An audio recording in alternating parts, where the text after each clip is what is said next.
All right, so that's a look at the weather. Let's get a check on what's cooking in the kitchen. Matt Scott has probably some stuff that smells really good up there. This is gonna, I think a lot of people who may be home tomorrow getting a jump start on the weekend are going to be home doing a little cooking and, of course, getting ready for Thanksgiving. Bill Reardon has been with Vivo Marriott in downtown Hartford for many, many years, which I say that makes it sound really old, but he's not. Young at heart. Nice to have you back with us. Thanks for having us back. Yeah. You know, we're talking about Thanksgiving a couple days out. We're going to do an interesting take on a classic dish, but we were talking about when it comes to Thanksgiving, if you got to bring something to a potluck, the turkey is the turkey is the turkey. Right. But when it comes to the side dishes, you can really be creative. That's the time. That's the time to kind of make it your own, do a little twist on things, and really kind of add a lot to the center dish, which again is the turkey. So what are we doing today? So today we're doing a take on a sweet potato casserole. And this is we'll be serving this at the restaurant. Okay. And we'll try to move along quickly, but we're just going to roast some sweet potato until it's nice and tender. All right. We're going to toss it with a little bit of extra virgin olive oil.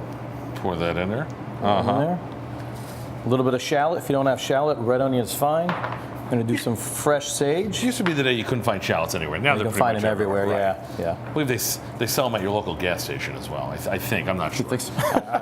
So we'll just give it a light toss, just to get those ingredients together. We're going to put this in a roasting pan. Okay. And if you don't mind, you can throw this in this oven right off. I'll be happy to. And we're going to let that roast about 45 minutes to an hour. And I always take the pan out maybe halfway through that, and I retoss it just so the top doesn't brown too much. It keeps it coated in the olive oil. Okay, interesting. So we have some that we have prepped up here, and we're going to make the streusel topping. So we're using some regular pecans in a RoboCoupe, a little bit of brown sugar.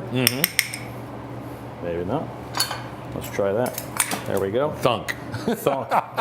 Sitting overnight there. A little bit of flour, cinnamon. Now, if you're getting scared seeing him just dump in just various amounts of things, we've got the recipe that we have on our website, because it's you're not just willy-nilly here. Although, as a chef, you know what you need. Kind of, yeah. Sometimes you can change it up and feel like the flavor of cinnamon a little bit more. So we add a little bit of melted butter and some vanilla, and we're just going to pulse this. We're going to pulse it a few times till it gets mealy, just like this. And pardon me for using bare hands here. That's all right. But we're going to sprinkle that right on. I saw him wash before the segment. We're good here. We're good to go. Yeah. Excellent. Only the best. All right. And what we're going to do is we're going to put this back in the oven. And when I've taken the potatoes out, because I missed that step, we're going to puree that with a little bit of coconut milk, maple syrup. We add just a little more drizzle. Butter which is fine, and coconut milk, which is big these days. So that's going to obviously add a nice little. It's a nice flavor to it. It also takes away from the heaviness of a heavy cream, even a half and a half. So it's a little bit lighter. If you're on the 61-day challenge, you don't have to rely on that heavy cream, but you put in just about everything else, all the potatoes and such, right? Okay, so now that you've put the nuts in, I mean, obviously that's a different kind of temperature that you need for when you put it in the oven. Right. Well, if you're doing this the day ahead, and the potatoes are cold, then I would put it on a higher temperature, because really you're just trying to brown it up. Okay. So we have this one that's been sitting in here for.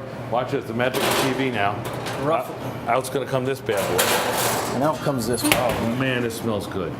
Holy cow. And look at the finished product, but that's not all, because you're going to serve this with the cranberry compote. Serve us a little bit of cranberry compote for you. Look at this. And again, doesn't that look fantastic? It's a simple dish, and yet really adds a lot of personal flair to it. And in our fresh berry combo, we've had some cinnamon, there's a little bit of spice, and some orange in here with the turkey. And I pair this with a nice little wine. I brought a Chardonnay along today. I was just gonna break off the wing of the bird. Can't do that. Why? Can't do that because we blowtorch the bird, and it's a little raw on the inside. I can't imagine why that would make good TV there, Bill.